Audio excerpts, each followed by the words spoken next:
ताज पहन लेने से कोई बादशाह नहीं बनता और नबी के रिश्तेदार होने से कोई जन्नत का हकदार नहीं होता।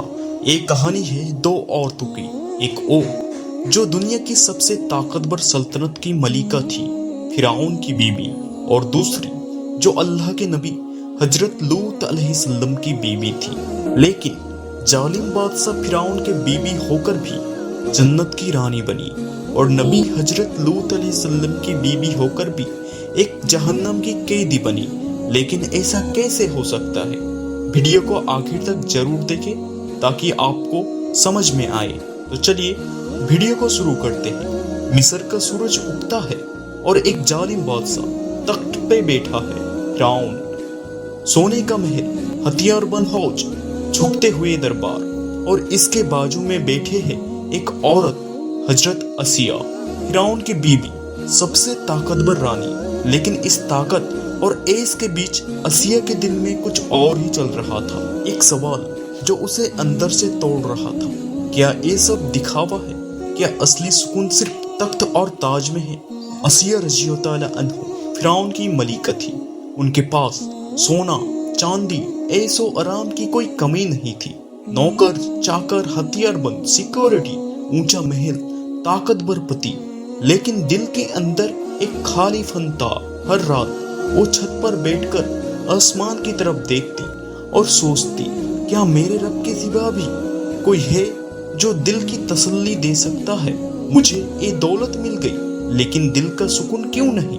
जब फिरौन ने हुक्म दिया था कि हर नाबालिग तक लड़के को कत्ल कर दो, तब एक टोकरे में एक नन्हा बच्चा बहते हुए महल के पास पहुंचा। आसिया का दिल पिघल गया। ये बच्चा मेरी आंखों की ठंडक बनेगा। अल्लाह ताला ने ये आयत सूरह कसस में फरमाया है। और वो बच्चा कोई आम बच्चा नहीं, वही था हजरत मूसा अलैहिस्सलाम, जिसे अल्लाह ने नबी बनाना था। उस वक्त से ही आसिया को यकीन होने लगा, इस बच्चे में कुछ खास है, इसमें नूर है, रब का करम है।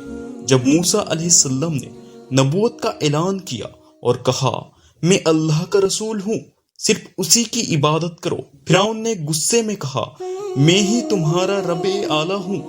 लेकिन आसिया रज़ियल्लाहु ताला अन्हा के दिल में कोई और बात गूंज रही थी। ये बात सोच रहे हैं, ये नूर, ये कलाम, ये हक की बात, यही तो वो है जिसे मेरा दिल बरसों से ढूंढ रहा था। जब पूरी सल्तनत मूसा का मजाक उड़ा रही थी, तब आसिया छुपकर ईमान ला चुकी थी। वो जानती थी अब कोई महल नहीं बचेगा, अब कोई हिफाजत नहीं मिलेगी, अब मौत सामने खड़ी है। लेकिन उनके दिल में एक ही ख्वाहिश थी, मुझे फिरौन का महल नहीं चाहिए, मुझे अल्लाह के पास जन्नत में एक घर चाहिए, मुझे ताज नहीं रब की रजा चाहिए। आसिया फिरौन की एक रानी थी, लेकिन दिल से मोमिना। मैं मूसा के रब पर ईमान लाई।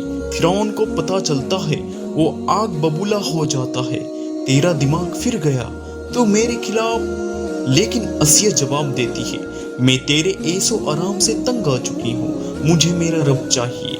फिरौन उसे लोहे की कीलों से बांध देता है, धूप में सुला देता है। मगर फिरौन की बीबी कहती है, ए मेरे रब, मुझे अपने पास जन्नत में एक घर अता कर। अल्लाह ताला ने ये आयत भी सूरह तहरीम में फरमाया है। और अल्लाह ने उसी वक्त आसमानों का पर्दा हटाकर जन्नत का उनको दीदार करा दिया।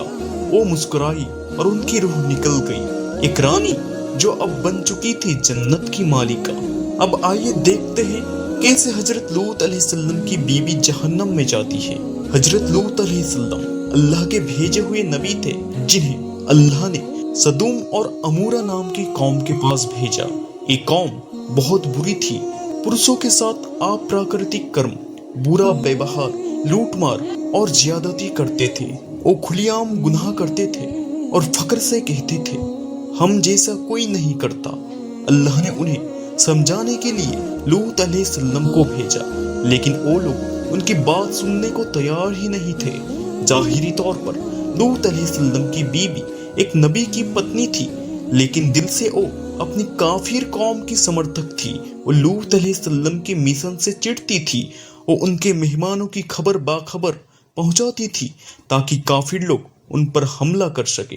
कुरान कहता है, اور اللہ نے کافریوں کے لیے مثال دی نوح اور لوط کی بیویوں کی۔